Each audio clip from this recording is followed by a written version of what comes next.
গাছে পানি দিলাম, আপনারা ফলটা খেলেন। এখন বলছেন বিএনপি টিএনপি এর কিছু না, এখন বিএনপি নাকি স্বৈরাচার। আরে আমরা তো সরকারেই গেলাম না এখন পর্যন্ত। একজন মেজর দেশে বসে চক্রান্ত করছে, সরকারকে কি করবে কিংবা দেশে একটা অঘটন ঘটাবে, এই সমস্ত চক্রান্ত কিন্তু আমরা বুঝি। এগুলো একটি বানানো নাটক শুরু করেছেন যাতে নির্বাচনটা পেছানো যায়, গণতন্ত্রকে প্রতিষ্ঠা করার জন্য একটা সুবর্ণ সুযোগ। এই সুযোগ নষ্ট করার জন্য আজকে সরকারের মধ্যে, সরকারের বাইরে, বিএনপির বাইরে বেশ কিছু ষড়যন্ত্র আজকে হচ্ছে, আমরা দেখতে পাচ্ছি। কথায় কথায় তারা বিএনপির বিরুদ্ধে কথা বলছে, বিএনপিকে খাটো করে কথা বলছে। তারা ধরেই নিয়েছে বিএনপি আগামীতে ক্ষমতায় আসবে, অথচ বিএনপি কখনোই বলে নাই যে আমরা ক্ষমতায় যাচ্ছি। বিএনপি বারবার দেশের মানুষের ভোটের অধিকারের কথা বলেছে, দেশের মানুষের কথা বলার অধিকারের কথা বলেছে। আজকে অনেকে যে কথাগুলো বলতে খারাপ লাগে, নতুন একটি দলের নেতারা যাদের সম্পর্কে মাঝে মাঝে সোশ্যাল মিডিয়ায় আছে, কয়েকদিন আগে একজনে বলেছেন যাদের কয়েকদিন আগে মাত্র মুসলমানি করা হয়েছে। আমার বক্তব্য না, সোশ্যাল মিডিয়ার বক্তব্য। তারা কথা বলেন আমাদের নেতা তারেক রহমান সম্পর্কে। আমি আসার সময় সোশ্যাল মিডিয়ায় দেখছিলাম বিএনপিকে এবং আমাদের নেতা তারেক রহমানকে উদ্দেশ্য করে বলছে হাসিনা গেছে যেই পথে তারেক যাবে সেই পথে।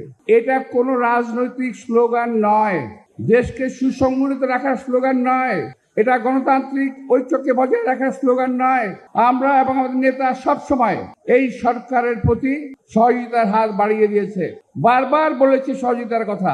অনেক দিক খাটো করে হলো, অনেক ছাড় দিয়ে হলো, আজকের জুলাই সনদ সহ বহু কিছুতে বিএনপি ছাড় দিয়েছে।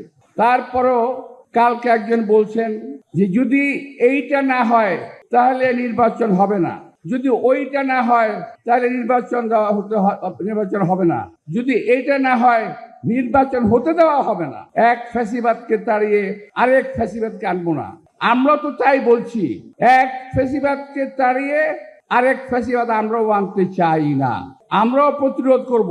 আপনারা যে কথাবার্তা আজকে বলছেন, আমার মনে হয় সরকারের মুখপাত্র হয়ে আপনার কথাগুলো বলছেন। আপনাদের যে বয়স, আপনাদের যে মেধা, আপনার যে অভিজ্ঞতা, তাতে আমার মনে হয় না এই সমস্ত কথাগুলো আপনাদের মুখ দিয়ে আসছে কিংবা আপনাদের মাথা থেকে আসছে। এটা অন্যজনের প্ররোচিত কথাবার্তা আপনারা বলছেন, এতে কোনো লাভ হবে না। কারণ যদি কেউ মনে করেন যে জুলাই আগস্টে এই আন্দোলনে সরকারের পতন হয়ে গেছে, এটা কিন্তু আপনারা ভুল করতেছেন। 17 বছর কি আমরা রাজপথে আন্দোলন করি নাই?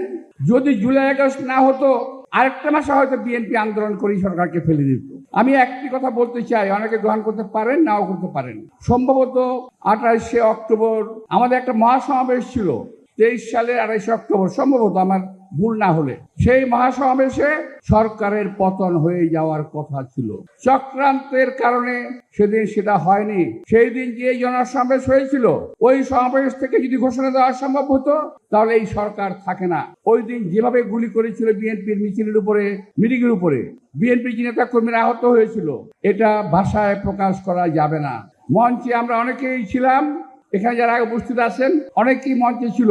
গুলির তোড়ে এবং গ্যাসের মুখে আমরা টিকে থাকতে পারি নাই, কিন্তু শেষ পর্যন্ত আমি এবং আমাদের সেক্রেটারি জেনারেল ফখরুল ইসলাম আলমগীর মঞ্চেই ছিলাম। কিন্তু কেন? এই আন্দোলন ছিল সরকারের বিরুদ্ধে, গণতন্ত্রের পক্ষে, বাক স্বাধীনতার পক্ষে আমরা আন্দোলন করেছি। আমি আরেকবার বক্তব্যে বলেছিলাম যে আমরা 17 বছর পরিশ্রম করে গাছে পানি দিলাম, আপনারা ফলটা খেলেন। এখন বলছেন বিএনপি টিএনপি এর কিছু না, এখন বিএনপি নাকি স্বৈরাচার। আরে আমরা তো সরকারেই গেলাম না এখন পর্যন্ত, এক নাম্বার। আর বিএনপি যখন ইতিপূর্বে সরকারে ছিল, আমাদের নেতা শহীদ রাষ্ট্রপতি জিয়া রহমান সরকারে ছিলেন, যিনি বহুদলীয় গণতন্ত্র কায়েম করেছেন, প্রথম সংস্কার করেছেন শহীদ রাষ্ট্রপতি জিয়া রহমান। দ্বিতীয়ত দেশ নেত্রী বেগম খালেদা জিয়ার নেতৃত্বে ক্ষমতা হস্তান্তর হয়েছিল, মনে আপনাদের অনেকে জানেন না, অনেকে মনে নাই, আমাদের সিনিয়রদের অনেকে মনে আছে। শহীদ রাষ্ট্রপতি দেশ নেত্রী বেগম খালেদা জিয়া বঙ্গভবনে গিয়ে পল্টনে মিটিং করে ক্ষমতা হস্তান্তর করেছিলেন। যদি শেখ হাসিনা যথারীতি ক্ষমতা হস্তান্তর করতেন, দেশে আজকে এই অরাজক পরিস্থিতি সৃষ্টি হতো না। আজকে আরো একটি কথা যেটা শুনলাম, কি নাম মাজেদ নাকি সাজেদ মেজর, একজন মেজর দেশে বসে চক্রান্ত করছে সরকারকে কি করবে কিংবা দেশে একটা অঘটন ঘটাবে। এই সমস্ত চক্রান্ত কিন্তু আমরা বুঝি। এগুলো একটি বানানোর নাটক শুরু করেছেন যাতে নির্বাচনটা পেছানো যায়, যাতে নির্বাচনটা না হয়। কিন্তু একটা কথা মনে রাখবেন, দেশের মানুষ 17 বছর আন্দোলন করেছে কিন্তু ভোটের জন্য। এই ভোট এই সরকারের কাছ থেকে আমরা আদায় করেই ছাড়বো।